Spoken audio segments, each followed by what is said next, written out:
स्वागत है आप सभी का सीएनबीसी आवाज़ पर। यूरोपीय बाजारों पर नजर डालिए और देखिए वहां पर किस तरह का एक्शन देखने को मिल रहा है। दरअसल आज यूरोप के बाजार के खुलने के बाद ही भारतीय बाजारों में सेल ऑफ देखने को मिला। सुबह से हम देख रहे थे 45 अंक की रेंज में निफ्टी ट्रेड कर रहा था और जैसे ही देखिए यूरोपीय बाजार खुले उसके बाद 2% की गिरावट वहां पर देखने को मिली। उसके बाद भारतीय बाजार भी प्रेशर में आए। अब देखिए क्या किस समय करीब 3% की गिरावट के साथ ट्रेड करता हुआ और डाउ फ्यूचर्स भी यही संकेत दे रहा है 200 पॉइंट से ज़्यादा की गिरावट यूएस के मार्केट्स में हो सकती है इस समय। कल का सेशन हालांकि डाउ के लिए अच्छा रहा था, 100 अंक की सेंचुरी जड़ी थी डाउ ने, लेकिन आज भारतीय बाजार काफ़ी कमज़ोर विकेट पर 7,800 को एक बार तोड़ चुके हैं। उसी के आसपास इस समय ट्रेड करते हुए आपको नजर आएंगे।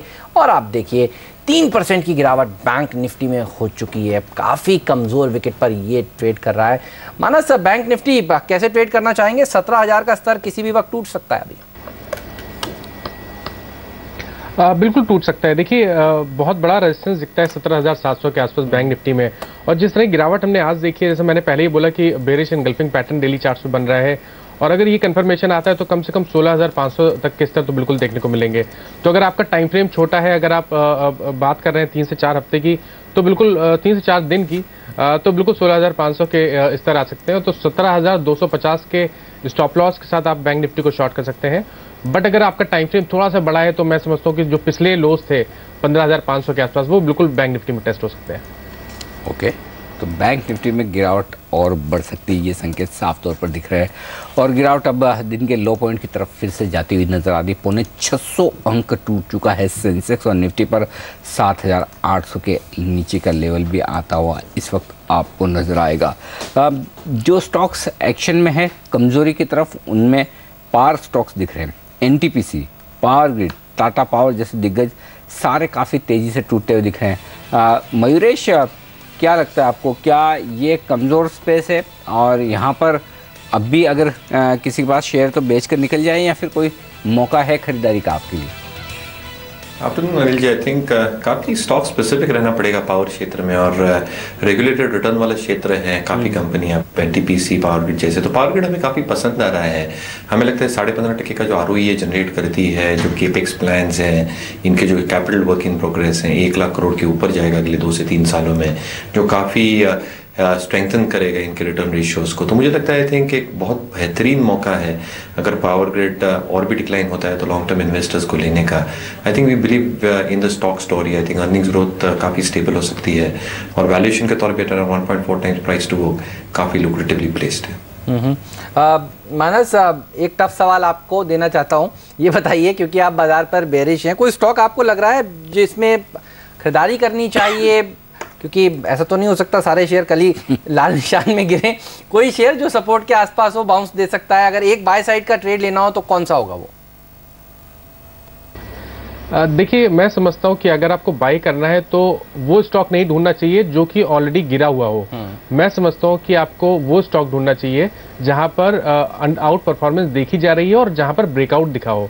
अगर आप ये कैटेगरी रखें, अगर ये माइंड फ्रेम रखें, तो सबसे बढ़िया स्टॉक अगर चार्ट पे इस टाइम कोई है तो वो है माइंड ट्री, जहां पर क्लियर ब्रेकआउट दिखता है। 1450 रुपए के ऊपर वॉल्यूम्स हैं, बहुत ही टेक्निकली बहुत ही बढ़िया चार्ट्स दिखते हैं। मैं समझता हूं कि पोटेंशियल की अगर बात करें तो 1550 तक के पोटेंशियल दिखते हैं।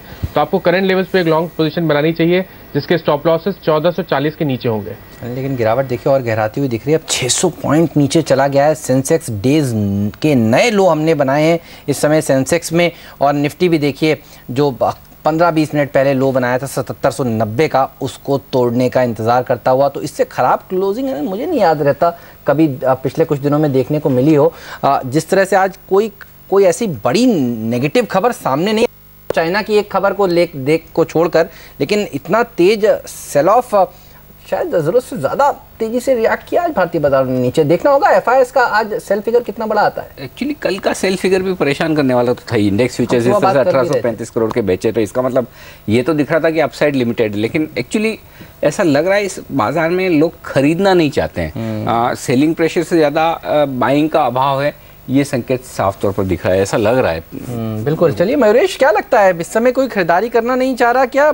आगे आने वाले इवेंट्स में अगर मैं कल का इवेंट देखूं तो कुछ खास बड़ा नहीं है। वैसे मोदी जी यूएस जा रहे हैं 23 तारीख से 28 सितंबर तक वहीं रहने वाले हैं, लेकिन उसके बाद अगले मंगलवार को आरबीआई की पॉलिसी है और उसके बाद बिहार के चुनाव के लिए वोटिंग शुरू हो जाएगी 12 अक्टूबर से। ये कुछ इवेंट्स हैं जो मुझे इस समय दिख रहे हैं।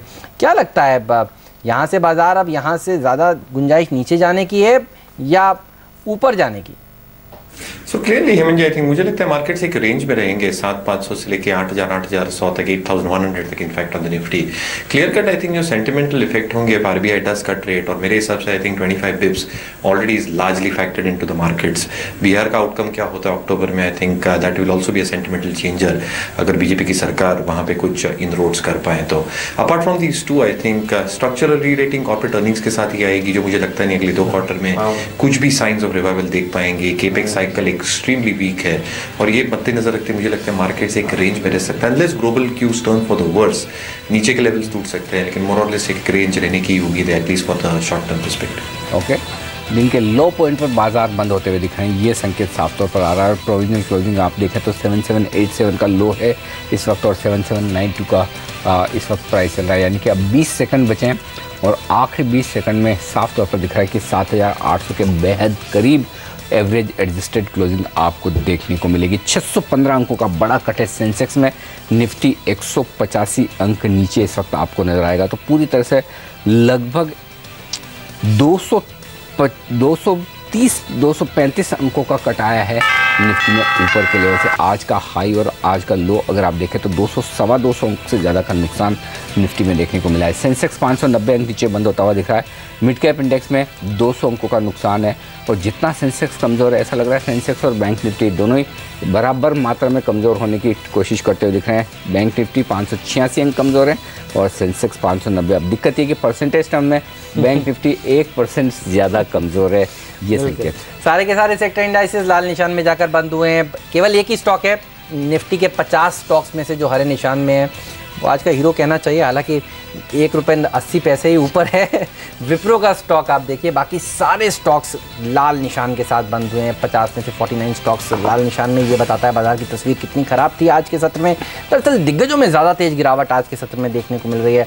एडवांस डिक्लाइन रेशियो देखिए, एक बढ़ने वाले शेयर के सामने 2 से ज़्यादा गिरने वाले शेयर थे, और यूरोपीय बाज़ारों में भी कैक डैक्स में अब 3% की गिरावट देखने को मिल रही है। तो साफ तौर पर यूरोपीय बाज़ारों की गिरावट के बाद आज भारतीय बाज़ारों ने बेहद कमज़ोर सेशन दिखाया, और टॉप 2 लूजर्स में एमटेक ऑटो 11% नीचे जाकर बंद हुआ। जिस तरह से 800 करोड़ के बॉन्ड की मैच्योरिटी आने पर इन्होंने बॉन्ड होल्डर्स को रीपेमेंट नहीं किया, उस खबर का असर स्टॉक पर देखने को मिला। गैप डाउन ओपनिंग, बेस लो के आसपास क्लोजिंग, और मदरसन सुन्नी के लिए दूसरा दिन काफ़ी मुश्किल भरा। कल भी इतना ही गिरा था, आज भी देखिए 7.5% से ज़्यादा की गिरावट यहाँ पर देखने को मिली। लेकिन वक्त है हमारे दोनों ही एक्सपर्ट से विदा लेने का। मानस, मयूरेश, आप दोनों का शुक्रिया समय निकालने के लिए और आज इस खास चर्चा में शामिल होने के लिए। आइए अब देख लेते हैं स्टॉक 2020 में जो आज मुकाबला हुआ था सुबह आशीष और नीरज के बीच में, उसमें कौन से कप्तान ने बाजी मारी।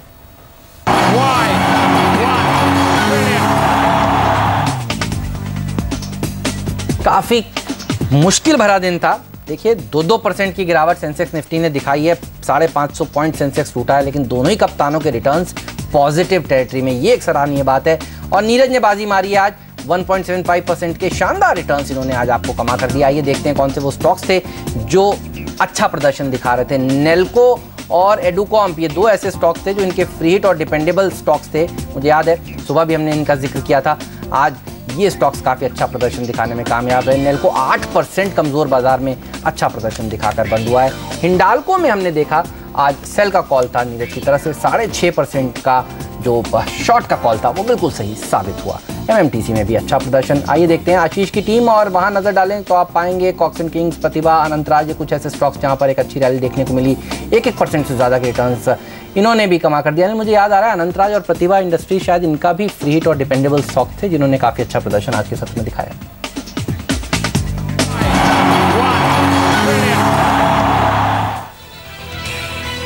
और फाइनली बाजार के लिए बेहद कमजोर ट्रेडिंग सेशन, 7,800 के ऊपर की क्लोजिंग जरूर मिली है, लेकिन दिन के लो पॉइंट के आसपास बंद हुए हैं बाजार। आखिरी सौदा में आज के लिए इतना ही, लेकिन आप बने रहिए CNBC आवाज़ के साथ। ब्रेक के बाद हाजिर करेंगे इस वक्त की सबसे बड़ी हेडलाइंस और हाजिर करेंगे चाय पर चर्चा।